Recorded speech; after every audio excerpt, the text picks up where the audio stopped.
a tocar esa campana por cada compa que se lo gana, que espanta el mal cuando nos habla.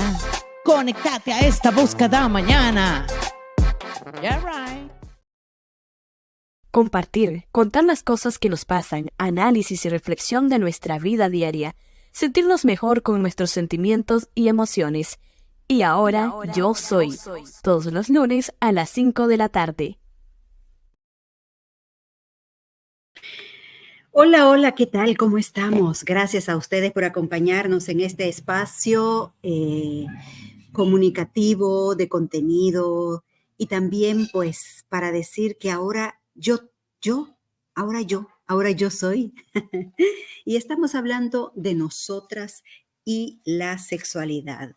Gracias a la gente que nos acompaña y que siempre está pendiente de los diferentes programas, ¿verdad? Que compartimos con todas y todos ustedes en este espacio y en esta hora. Vamos a hablar un poco de la sexualidad y de nosotras las mujeres. Agradecemos mucho a la gente que siempre se conecta a nuestros espacios, sea cuando estamos en vivo, sea cuando estamos, pues que ya quedan ahí grabados los programas. Gracias a Onda Local, a la radio de todas, por amplificar nuestros contenidos. Saludos a las audiencias, también a Entre Patrias. Hablar de la sexualidad, pues realmente nunca ha sido fácil, ¿verdad? Pero queremos retomar el tema de, como decimos esa palabra popular, vamos a retomar un poquito la historia, porque es necesario la historia. La sexualidad es un elemento inherente al ser humano y en las distintas culturas y a lo largo del tiempo las personas pues han variado su forma de relacionarse y es así como la manera de experimentar y de concebir el cuerpo se ha transformado a través de los años hasta nuestros días. Históricamente, la perspectiva femenina sobre la sexualidad ha sido silenciada, acusada, reducida únicamente a la función reproductora, históricamente, porque las mujeres eran consideradas simples objetos sexuales. Eran. Y por ello es necesario visibilizar la labor realizada por un conjunto de figuras femeninas relevantes, pioneras en materia de género, de educación y de salud sexual. Y ellas fueron las encargadas de dar voz a un movimiento para convertir la sexualidad en un área abierta y en construcción. El placer femenino, por ejemplo, en primer lugar, una de las mujeres protagonistas indiscutibles de la historia, fue una religiosa. Sí, así como lo escuchan. Estamos hablando desde 1098 a 1179. Una religiosa alemana, Hildegarda von Bingen, era considerada la primera mujer en describir el orgasmo femenino. Hasta hizo un libro. En su libro Causa et Curet afirmó que las mujeres también sentían placer. Usted puede escribirnos si nos está escuchando ahora. Escríbanos a nuestro número en WhatsApp 506 61 61 53 41 506 6161 5341. Háganos sus comentarios, díganos sus inquietudes. Más adelante, en la España del siglo XVIII, se destaca Luisa Rosado en 1770, una matrona o partera, como la conocemos en muchos países centroamericanos, con amplia experiencia en el arte del parto. La idea de publicar sus servicios mediante carteles le llevó a enfrentarse al protomedicato, que era en aquel entonces, en los años 770, el tribunal formado por protomédicos y examinadores que reconocían la suficiencia de quienes aspiraban a ser médicos. Sucedió que en una época en la que los cirujanos comenzaron a atender los partos y pronto esa disciplina se convirtió también en un ámbito médico masculino. Y por la osadía de Luisa Rosado de anunciar que podía atender partos con carteles en su casa, imagínense, los médicos de la corte de Carlos III vieron incluso amenazada su posición privilegiada. Entonces, ahí podemos ver cómo a través de la historia muchas mujeres han salido también de lo que está permitido o no para las mujeres. Y después nos vamos hasta 1879 y 1900, ya estamos en los 966. Y ahí fue Margaret Sanger, una enfermera y activista a favor de la educación sexual, que fundó la Liga Estadounidense para el Control de la Natalidad. Y ella era considerada, o ella más bien consideraba que para alcanzar la igualdad de la mujer era necesaria una maternidad libre. Fue una figura emblemática en la defensa de los derechos reproductivos y de la legalización del aborto. Publicó también panfletos sobre el uso de métodos anticonceptivos prohibidos en aquella época por las leyes de Comstock, pero su legado no está exento de controversias por sus conexiones con ese movimiento. Y en la misma línea, Mary Stopp en 1880 y 1958 fue la primera mujer doctorada en la Universidad de Manchester y defensora de los derechos de las mujeres. Publicó uno de los primeros manuales modernos que explicaban el uso de métodos anticonceptivos en su libro Married Love en 1918. Ella, Mary, hablaba sobre la sexualidad femenina, la exploración física y mental y la igualdad entre hombres y mujeres. Y por eso ese libro fue censurado. Pero su faceta combativa convivía con sus intenciones a favor de los derechos de las mujeres y de la igualdad. En el mundo de la realeza, María Bonaparte en 1882 y 1962 fue una princesa francesa que rechazó el papel de sumisión femenina. Sintió curiosidad por su propio cuerpo. Estamos hablando de 1882 y 1900. Sintió curiosidad por su sexualidad, por su propio cuerpo. Buscó respuestas para explicar el placer sexual femenino. Ella estudió sobre la estimulación del clítoris, del orgasmo, y en 1950 publicó su libro Sexualidad femenina. María Bonaparte es considerada una mujer revolucionaria y precursora de la investigación sexual en una etapa en la que esta esfera seguía siendo muy, pero muy patriarcal.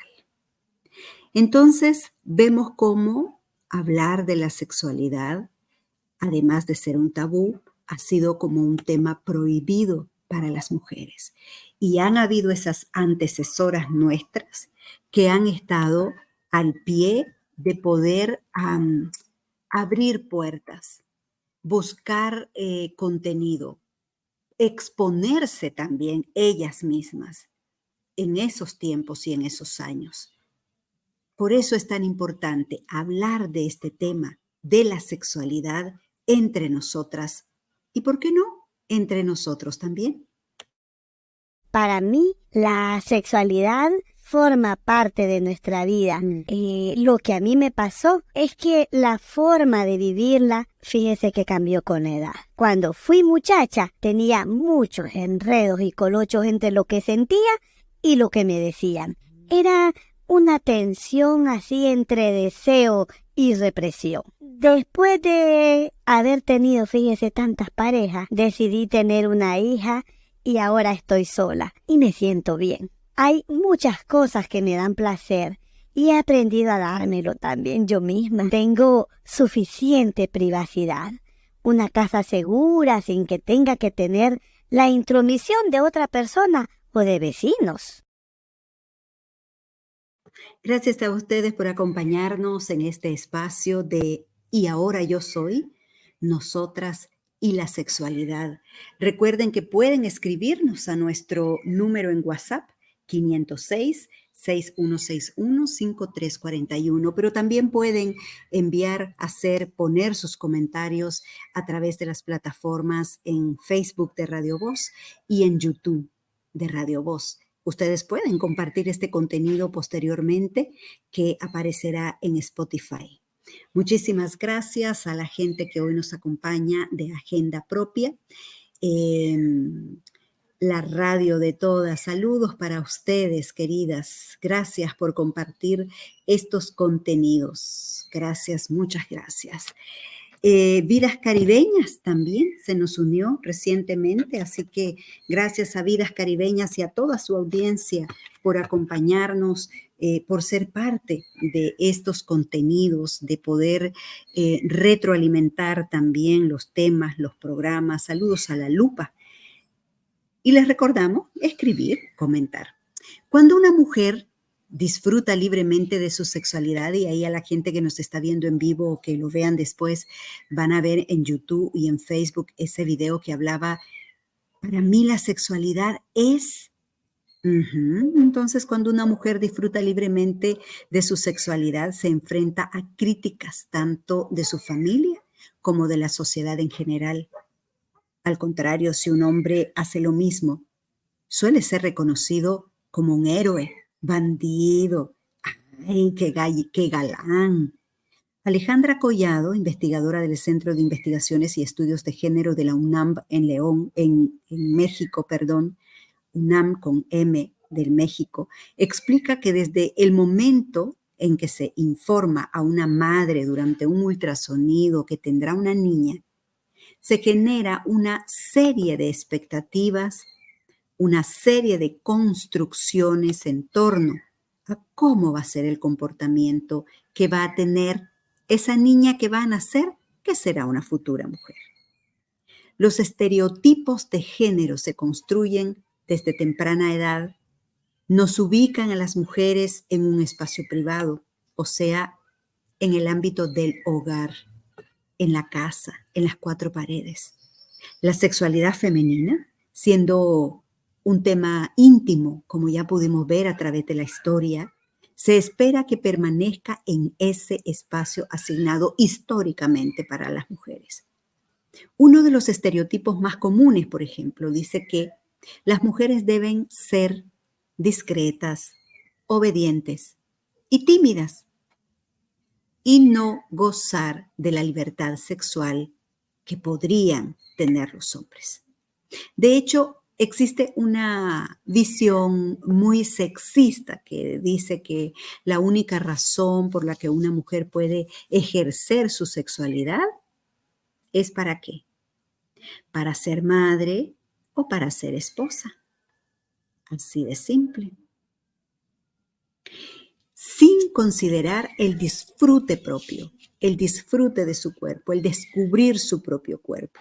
Y por otro lado, el estereotipo masculino exige que los hombres sean activos, fuertes, independientes, rebeldes, extrovertidos, desobedientes, lo que resulta en una aceptación social de su alardeo sexual como refuerzo de su masculinidad. Si a una joven, si a una mujer, por ejemplo, se le ocurre salir de esas dos posibilidades, ser madre y sobre todo, satisfacer a su esposo, surgen todo tipo de críticas que son vinculadas, enraizadas en la moral y en ese discurso religioso que dice que una mujer pertenece a su esposo o a su Dios y sus únicas funciones son reproducirse y complacer. No tiene derecho a sentir nada más. Cuando una mujer ejerce su sexualidad abiertamente, que no sea para reproducirse o complacer al otro, sino para disfrutar de ella misma, surge toda una serie de juicios, de estigmas vinculados a la visión de qué. Como nos dicen, cuando nos salimos de ese rol de parir, ser buena madre, hacendosa, callada y obediente, ser la esposa fiel, la esposa obediente y encerrada. ¿Qué nos dicen? Sí, así es, que somos malas mujeres, exactamente. Y desde ese momento, el ser mujer va a recibir todo tipo de críticas en todos los ámbitos, en la familia, en las amistades, incluso a nivel laboral. La sociedad va a criticar a una mujer por hacer lo que los hombres hacen de forma cotidiana. Por eso, para nosotras, es tan difícil cuando nos salimos de ese parámetro establecido socialmente.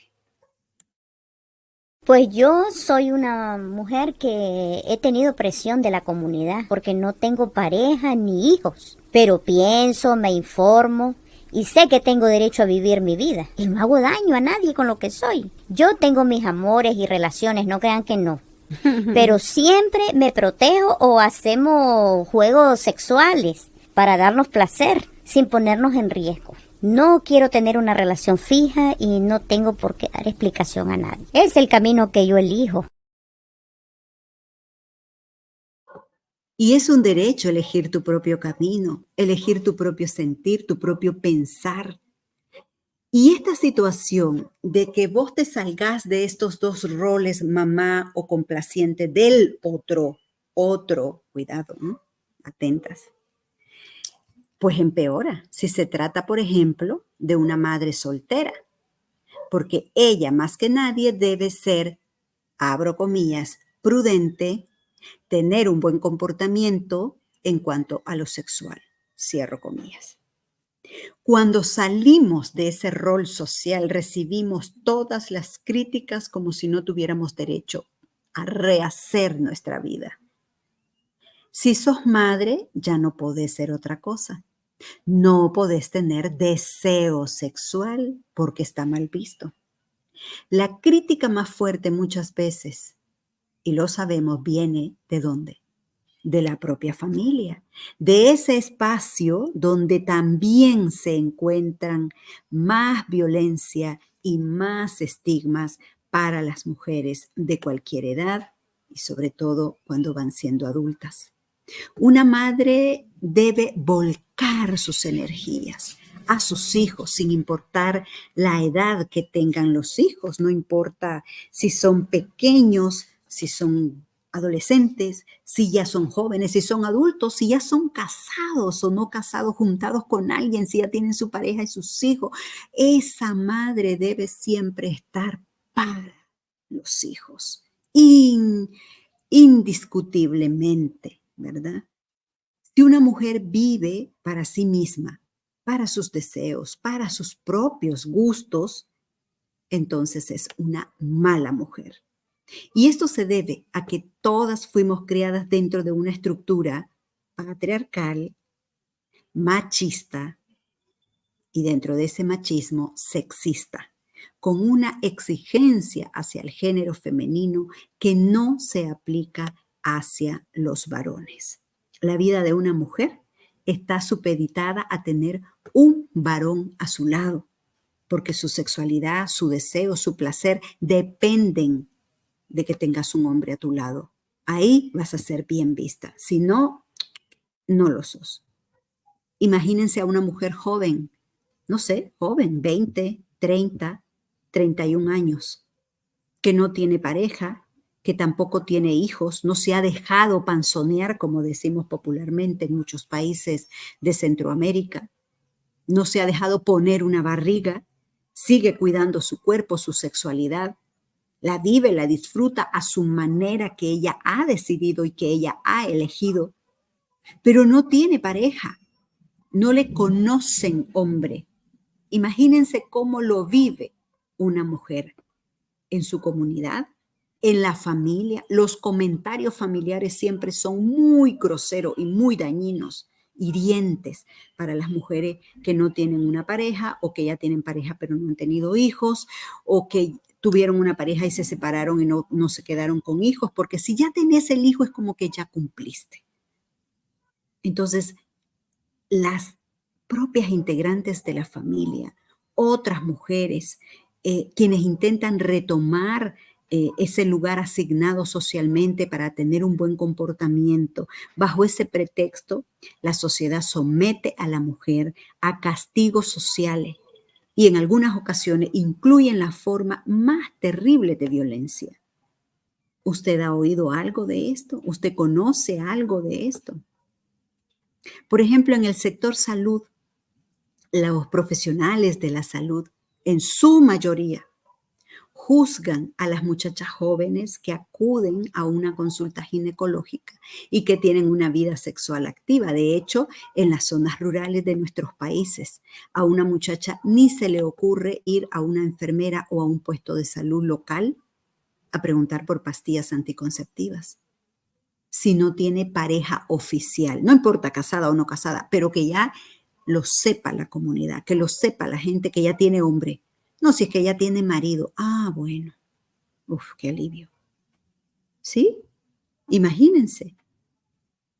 Aunque no estén casadas, aunque no sean madres, aunque no tengan hijos, pero no pueden ir por su propia cuenta a buscar información o a buscar métodos anticonceptivos. Y otra cosa horrible es los medios de comunicación. Juegan un papel importante muchas veces, ¿cómo no? Pero también juegan un papel terrible.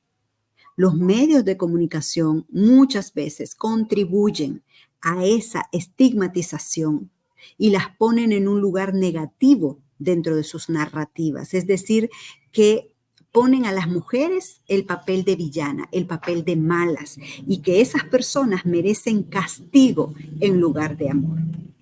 Ahora pongámonos a pensar qué pasa si una mujer que nació con un sexo de mujer no quiere ese sexo de mujer.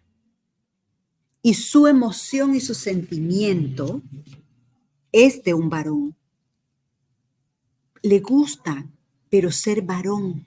Es decir, hablamos de las personas trans. Y lo mismo sucede para los varones, ¿verdad? Porque no vamos a nombrarlo justamente ahora.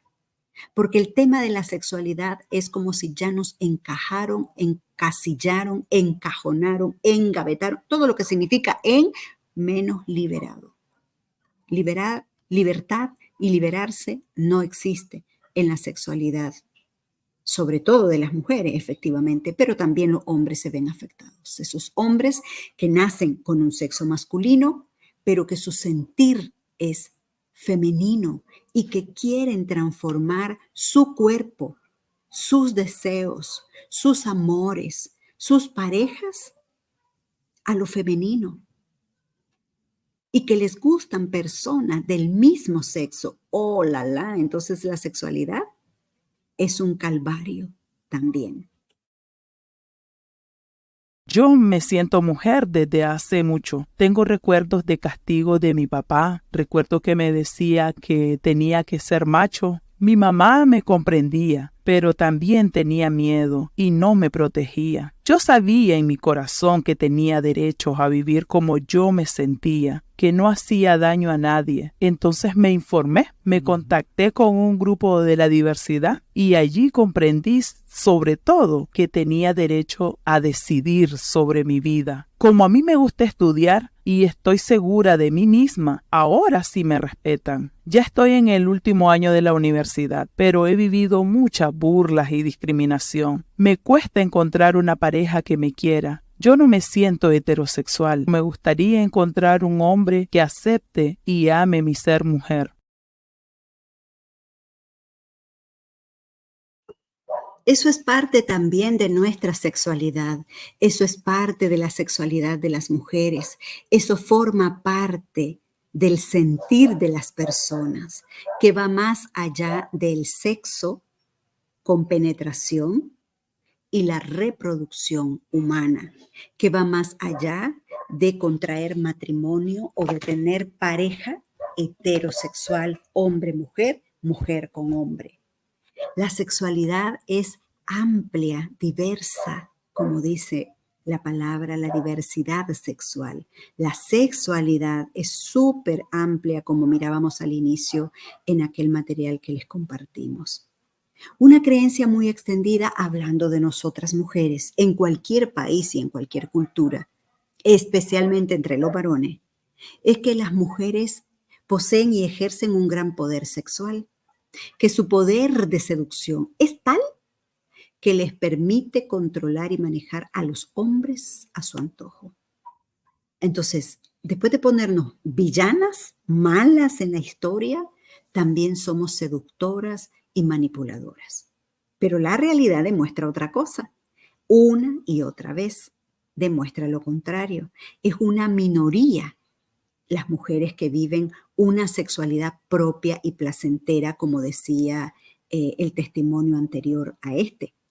Yo elegí mi camino, que se sientan dueñas de su propio cuerpo. Entonces, la sexualidad forma parte de nosotras y de nosotros desde el momento en que nacemos, desde el primer suspiro de vida. Es importante analizar, reflexionar que la sexualidad forma parte de nuestra historia, que hay mandatos sociales en nuestra vida, que hay mandatos sociales en nuestra familia, en la escuela, en la comunidad rural donde vivamos, en la ciudad donde vivamos, en el país donde estemos. Hay una cultura de encasillarnos a las personas, pero las personas somos las que decidimos qué es lo que queremos realmente en nuestra historia y en nuestra vida. Y en la expresión de la sexualidad hay montones de posibilidades. Hay una persona asexual, una persona gay, una persona que se denomina poliamor, una persona intergénero, una persona transgénero, una persona pansexual, una persona no binaria o una persona bisexual. O una persona que dice sexualmente transformante, es decir, que no se etiqueta ni quiere ponerse en ninguna casillita ni nombre y que simplemente fluye desde una sexualidad fluyente, ¿verdad? Entonces, es importante que retomemos que nuestra sexualidad como mujeres, más allá de todo lo que nos han dicho, obligado, desde todos los ámbitos posibles en los que hemos nacido y vivido, solamente la regimos nosotras mismas como mujeres, que podemos hacer los cambios en cualquier momento de nuestra vida y lo más importante, disfrutar de nuestra vida, de nuestro cuerpo y de nuestra sexualidad, más allá de lo que nos han dicho y de lo que nos han impuesto las religiones, las familias, la sociedad que empieza con nuestra propia familia. Gracias a Galería New, Entre Patrias, Radio Ouija en Metapán, El Salvador, gracias a Radio Veritas y a Vidas Caribeñas, por retransmitir nuestros contenidos, por ampliar las audiencias y los contenidos, y a ustedes por acompañarme en esta ocasión. Suscríbanse a YouTube de Radio Voz, compartan los contenidos a través del Facebook o del YouTube y también a través de Spotify. Nos escuchamos la próxima semana. Compartir, contar las cosas que nos pasan, análisis y reflexión de nuestra vida diaria, sentirnos mejor con nuestros sentimientos y emociones. Y ahora yo soy, todos los lunes a las 5 de la tarde.